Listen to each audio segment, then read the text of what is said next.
Good morning. Welcome to your Saturday morning, early morning intuitive guidance. I'm Dr. Bonnie Nussbaum here with some words of wisdom to start your day off well. And my pompadour is doing really well here. Yeah. Can you tell I get a haircut next week?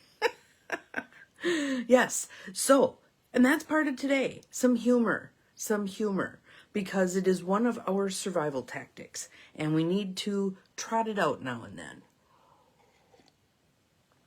Good morning to whomever just popped on. Glad you are here. Welcome, welcome.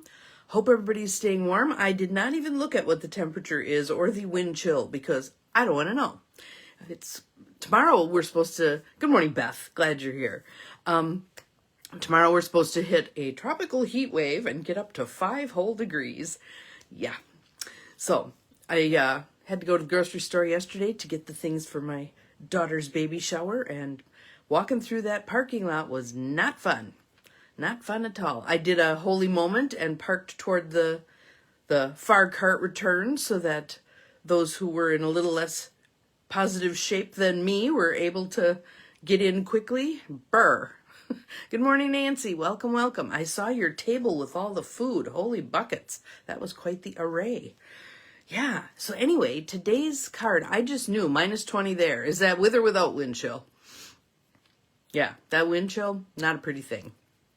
Not a pretty thing at all. But my car was a little, I have a Subaru. They go through anything, right? Was a little reluctant to start. But once she was going, she was fine. So it was a good thing I ran her yesterday because then tomorrow we should be golden. Of course, again, we're going to have the tropical heat wave of 5 whole degrees. So there we are. Good morning, Mel. Welcome, welcome. Glad you are here. Hope everybody is staying warm. This is not weather to be out if you don't have to be out. And yeah, get your little mitten warmers in there. Good morning, Joanne. Good morning. The knot. You'll have to explain. Anyway, I just knew in my gut that today was a Tosha day. And I have this new thing. No wind. Feels like minus 30, it says. Yeah, those feels like temperatures. Aren't those fun? Aren't those just fun? So my poor sister out in Oregon is all worried about us, and I'm like, hey, we're not out there any more than we have to be. Notifications not working again. Well, we had a window of opportunity. I hope you enjoyed your window of opportunity, because here we go again. So yeah, and I'm trying to work my way back into a little more consistency in terms of timing. But yeah, on the cold days, well, today I was able to get up really easily because I hadn't gone to the bathroom all night. What do you do? It just is what it is. So, again, Outrageous Openness, Letting the Divine Take the Lead by Tosha Silver. And I really think this particular one, again, we're still on the theme of signs. Signs, signs, everywhere signs. Yeah, that. So, I'll read that in a moment, but give me a minute here. Let me see what comes in. Feels like we need to do some whole rounds of tapping, okay? So, side of the hand, by your baby finger, karate chop spot, kind of a reset button.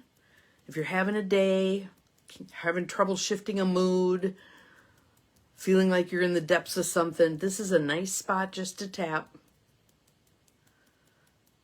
Inside corner of the eyebrows, focusing on signs. Outside corner of the eyes. I am open to signs under the eyes. Today the divine will show me the way. Under the nose. I am open to all signs and messages. Under the mouth, the perfect signs are already picked and I am guided to them. Collarbone. Moving through the world open to constant help gets easier and easier with practice. And for those of you who are here all the time, you know that that is our invoking of divine right timing and divine right order. Under the arms, I'm so happy and grateful to receive these signs. Around the crown of the head, signs. Nice deep breath. How's that feel? Do you notice any difference from pre-tapping to post tapping. One of the things you can do if you, and most of us struggle with remembering to use this tool when it's appropriate. Guess what? It's always appropriate. So, one of the things you can do to really help yourself appreciate the value of this tool is before you start the tapping, assess yourself. On a scale from 0 to 10, 0 being I'm not feeling this, whatever feeling it is at all, 10 being I want to jump out of my skin and run screaming into the night, rate so like let's say I'm just feeling off. Let's just call it off. On a scale from 0 to 10, 0 I'm not feeling it at all, 10 I'm feeling it as much as I could ever possibly feel it. Let's say I give it a 7. 7's pretty uncomfortable for me. I don't want to be a 7. So then I do my rounds of tapping. I might start with 2 rounds, might take the deep breath, and then reassess. Okay, I went from a 7 to a 4. I don't want to stop at 4. I want to drop it as far as I can get it. But a 4 is far more livable than a 7, right? You can do this with anything. Anxiety, depression, fear, frustration, judgmentalness, anything that stirs you up in a not very pleasant way, you can work with it. And sometimes in the middle of a tapping round, insight will come. Oh, I'm anxious about blah. Like if it was a free-floating sort of anxiety and you couldn't peg it on anything, maybe in the middle of a round of tapping you'll figure out, oh, this is about X. And then you can make it more pointed what you're going to be tapping for the next round. But just wanted to remind us all, we have this tool in our ditty bag, and I trot it out often here, but good morning, Barb. But do you guys trot it out when it would be useful to use it? And like I'm saying, anything could be useful at any point in time. Tap, you have nothing to lose, right? But again, your subconscious mind, which wants everything to stay the same, even if it's miserable because it's predictable, will work against you remembering that you have this tool. So you could stick a thing on your desk, a note on your desk, use your tools. Good morning, Gwen. Good morning, good morning. All the practical rebels rolling in. Gotta love it. So this little chapter, I don't recall the last time I've read this to all of you. So how fun that we get to read a chapter that we haven't had in quite some time. Outrageous Openness, Letting the Divine Take the Lead, from Tosha Silver. Those of you who have the book, it is on page 56. It is called The Breadcrumb Trail, and it's less than 2 pages. Less than 2 pages of wisdom and guidance and fun. Some happiness. Helped you lower your blood pressure when you were in the hospital. Yes, yes, yes. Yes. It can help you allow tears to come. It can help you find your voice. Tapping is an amazing tool, and there are so many resources online for free. TheTappingSolution.com, my favorite. Absolutely. So, let's read about the Breadcrumb Trail. One quote by Anonymous: God only gives us 3 answers. Yes, not yet, or no, I love you too much. Yes, no, not yet, I love you too much. So, take a breath. Open to receiving. What part of this message is for you? And at the end, I would love if you'd put in the feed what part of this message is for you. When I was in my 20s, one of my first teachers was a fabulous intuitive in the Berkeley Hills. Oops, almost had a glitch there. Come on, you can do it. Whenever I went to him confused about what action to take in a dilemma, he usually said, here's the guidance, you ready? Hold the question in your heart. Ask with complete focus and conviction for the universe's guidance. Then let go and see what breadcrumbs come for you to follow. If you don't get an answer, just keep asking for a while until you do. How's that for simple guidance? And that's the basics of our God jars.